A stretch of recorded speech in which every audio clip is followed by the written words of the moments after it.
Bonsoir. Au nom de l'ensemble de l'équipe de la Maison-Blanche, la porte-parole a condamné la violation chaotique du Capitole. Elle a également indiqué que l'équipe de la Maison-Blanche travaillait à une transition ordonnée du pouvoir.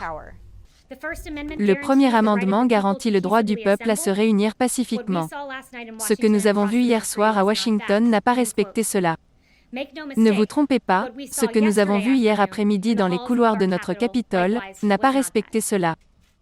Kayleigh McEnany a également exprimé la douleur de la Maison-Blanche pour les familles endeuillées et blessées, ajoutant qu'il est temps que les gens soient unis. Les membres du Congrès ont débattu des votes électoraux de l'Arizona et de la Pennsylvanie mercredi et très tôt dans la journée de jeudi. Voici les moments forts de leur débat. Le Congrès a repris et débattu des votes électoraux pour l'Arizona et la Pennsylvanie après les troubles de mercredi après-midi. Les deux objections n'ont pas réussi à obtenir une majorité simple dans l'une ou l'autre chambre. La plupart des législateurs ont commencé par condamner ceux qui ont pénétré dans le bâtiment du Capitole. La violence sous toutes ses formes est absolument inacceptable.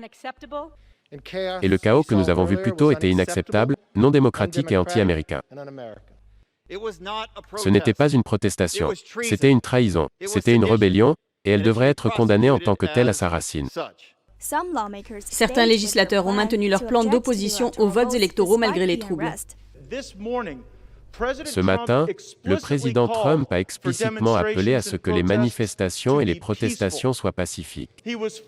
Il était bien plus explicite que ce que vous pouvez imaginer, et il a été bien plus explicite dans ses appels à la paix que ne l'ont été certains des membres du Black Lives Matter et des militants de gauche cet été lorsque nous avons vu la violence déferler sur le pays.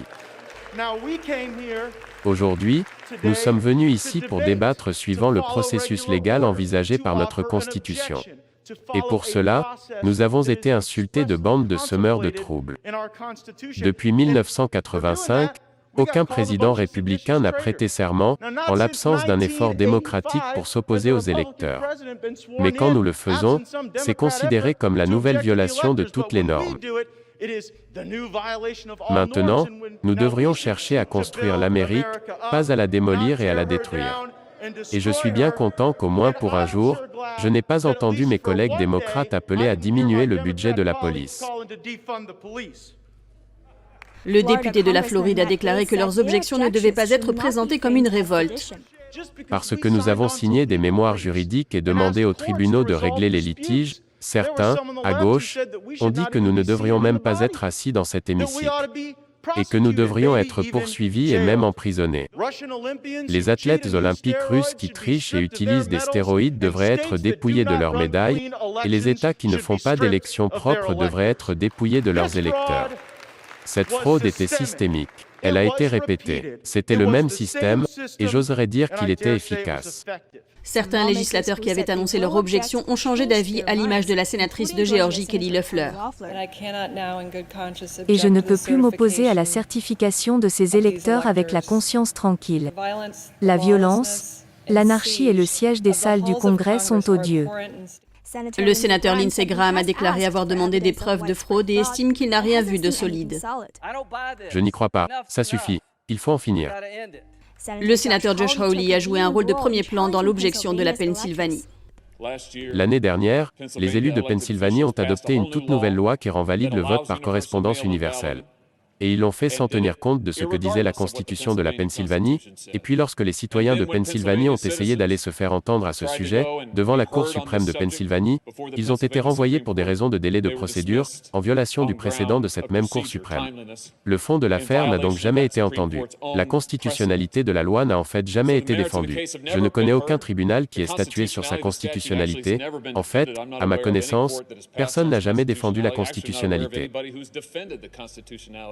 Et j'espère que cet organe ne manquera pas l'occasion de prendre des mesures positives pour répondre aux préoccupations de tant de millions d'Américains, pour dire à des millions d'Américains ce soir que la violence n'est jamais justifiée, que la violence ne sera pas tolérée, que ceux qui s'y livrent seront poursuivis, mais que cet organe agira pour répondre aux préoccupations de tous les Américains dans tout le pays. Nous avons besoin d'une enquête sur les irrégularités, la fraude. Nous avons besoin d'une voie à suivre ensemble, nous avons besoin de réformes de la sécurité des élections. Le plus jeune membre du Congrès, Madison Cawthorn, 25 ans, a contesté les votes électoraux de la Pennsylvanie. Ce qui a uni chaque génération d'Américains, c'est l'idée que ceux qui se soumettent à l'autorité du gouvernement doivent avoir une voix dans ce même gouvernement. Et être américain signifie que parfois vous devez rester seul pendant que d'autres sont assis. Étant paralysé, je ne peux pas me lever, mais croyez-moi, si je peux me lever, je me lèverai pour défendre notre Constitution aujourd'hui. Le sénateur Lindsey Graham affirme que la violence de mercredi dans le bâtiment du Capitole a un lien avec les émeutes de Seattle et de Portland. 4 manifestants de Washington sont maintenant décédés. Selon Lindsey Graham, les médias devraient bien examiner la situation avant de chercher à accuser quiconque. Selon Graham, la première chose à faire est de demander des comptes à ceux qui sont responsables de l'échec de la sécurisation du Capitole. Ils auraient dû être repoussés. Des coups de sommation auraient dû être tirés et une force de dissuasion aurait dû être utilisée. Une fois à l'intérieur, ces sacs à dos auraient pu contenir des bombes, des agents chimiques, des armes. Nous avons échappé à une attaque majeure hier. Si ce n'est pas un signal d'alarme, alors je ne sais pas ce que c'est. Certains ont appelé le sergent d'armes du Sénat Michael Stenger à démissionner, une démarche que Graham dit soutenir. Dans le même temps, il a demandé qu'une force conjointe soit mise en place. Ainsi, ils pourront consacrer des ressources considérables pour trouver les responsables de la dégradation du Capitole. Dans leurs questions à Graham, les médias se sont concentrés sur la responsabilité du président Trump dans la violence. Ils ont demandé à Graham s'il regrettait sa relation avec Trump. Je ne regrette absolument pas d'avoir aidé ce président à rendre le pays plus sûr et plus prospère. J'ai apprécié ma relation avec lui. La faute en revient, je pense, à certains des conseils juridiques qui l'entourent. Vous avez eu des gens dans son équipe juridique qui ont fait des réclamations qui sont tout simplement hors de propos. Graham n'a pas attribué la violence uniquement aux allégations de fraude électorale. Il dit que les actions qui ont eu lieu à Seattle et à Portland, où la violence n'a pas été réprimée, ont joué un rôle dans les événements de mercredi. L'anarchie dans un endroit engendre l'anarchie partout. Ainsi, l'erreur que nous avons commise est que lorsque des personnes ont essayé de détruire le palais de justice de Portland, elles n'ont pas été poursuivies dans le cadre de la loi. Lorsqu'ils ont occupé Seattle, ils n'ont pas été poursuivis. Un journaliste a fait pression sur lui pour qu'il assume une part de responsabilité dans la violence parce qu'il n'avait pas reconnu Biden comme vainqueur plus tôt, ce à quoi il a répondu en dénonçant le rôle des médias dans la propagation de la violence. La présidence de Trump a souffert de la couverture des gens de votre secteur. Je pense que depuis qu'il a pris ses fonctions, on s'est efforcé de couvrir sa présidence d'une manière qui, à mon avis, n'est pas constructive. Et je pense que cela a eu des conséquences sur nous tous. Oui, on aurait pu faire mieux. Et vous, auriez-vous pu faire mieux? Ceux d'entre vous qui ont couvert la Maison-Blanche auraient-ils pu mieux faire? Posez-vous la question. Graham dit qu'il espère que Trump passera les 14 prochains jours à considérer ses réalisations comme la sécurité des frontières et la paix au Moyen-Orient et qu'il aidera l'administration Trump à faire la transition en s'appuyant sur ses réalisations. Il y a beaucoup de débats au sujet de l'identité des individus qui ont forcé l'entrée du Capitole lors du rassemblement de mercredi. La plupart des médias traditionnels les ont qualifiés de partisans de Trump, mais les images vidéo semblent raconter une toute autre histoire. Les supporters de Trump ont été largement accusés pour les violences contre les forces de l'ordre et les dégradations, mais les images vidéo semblent raconter une autre histoire. Cette vidéo prise sur le terrain par des caméramans de NTD montre des partisans de Trump qui essaient d'arrêter des individus qui cassent les vitres du Capitole en les appelant membres d'Antifa. On peut les entendre dire « Quiconque fait cela n'est pas des nôtres ». Il semble que d'autres manifestants le retiennent par les pieds pour l'empêcher de casser des vitres. D'autres vidéos montrent des manifestants pro-Trump huant les casseurs en les appelant Antifa.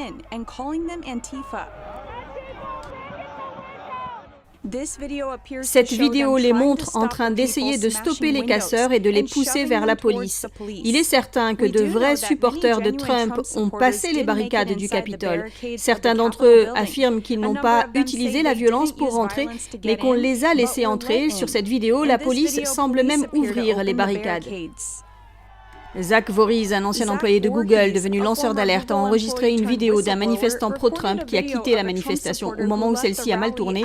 Il affirme avoir entendu des personnes préparer un plan pour ternir l'image des supporters de Trump. Ils étaient habillés comme des partisans de Trump. Mais je savais d'après leur conversation ce qu'ils manigançaient. Je les ai entendus dire « Il faut chambouler tout ça pour que ces gens aient l'air mauvais ». Et je les ai vus casser les vitres du Capitole. Durant la nuit de mercredi, le député Mo Brooks a vivement incité à ne pas porter de jugement hâtif. Brooks a déclaré sur Twitter qu'un autre député lui a confié qu'il avait des informations provenant du renseignement, selon lesquelles le groupe Antifa allait essayer d'infiltrer la manifestation pro-Trump en s'habillant comme des supporters de Trump. L'un des manifestants qui était en première ligne à l'intérieur du Capitole et qui a vu une femme se faire tirer dessus a été identifié comme John Sullivan. Il a déclaré sur 2KU-TV qu'il ne supportait pas le président Trump, mais qu'il participait à la manifestation pour la couvrir. Sullivan est connu comme activiste de Black Lives Matter et fondateur de Insurgence USA. Le 1er janvier, il a appelé ses camarades à se joindre à la marche du 6 janvier. Il a écrit sur Twitter « Nous devons être nombreux à dire pas de fascistes à DC. La marche contre le fascisme, faites passer le mot camarade ». Il avait été arrêté en juillet pour manifestation violente et menace de violence. Dans une vidéo capturée par BG on the Scene, on peut l'entendre discuter avec des activistes de Black Lives Matter sur la façon de démettre Trump de ses fonctions et de lancer une révolution. On doit retirer Trump de son bureau juste là. Je veux que vous répétiez tous après moi, il est temps de se révolter.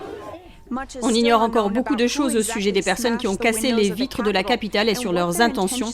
Une enquête est en cours. Twitter, Facebook et Snapchat ont verrouillé les comptes de médias sociaux du président Trump mercredi. C'est ainsi que les géants de la technologie ont réprimé ces accusations de fraude électorale massive dans le chaos du Capitole. Twitter a dissimulé et ordonné le retrait de 3 des tweets de Trump, appelant au mouvement, je cite, « un résultat de la situation violente sans précédent et en cours à Washington ». Selon Twitter, le compte de M. Trump restera verrouillé, à moins qu'il ne supprime plusieurs tweets et une vidéo alléguant une fraude électorale. Facebook et YouTube, propriété de Google, ont également supprimé la vidéo. Facebook a déclaré plus tard qu'il bloquerait le compte de M. Trump pour au moins le reste de son mandat. La société a déclaré dans un post qu'elle interdirait les appels à l'aide pour l'acheminement d'armes dans tout le pays, et qu'elle supprimerait tout soutien aux événements du Capitole.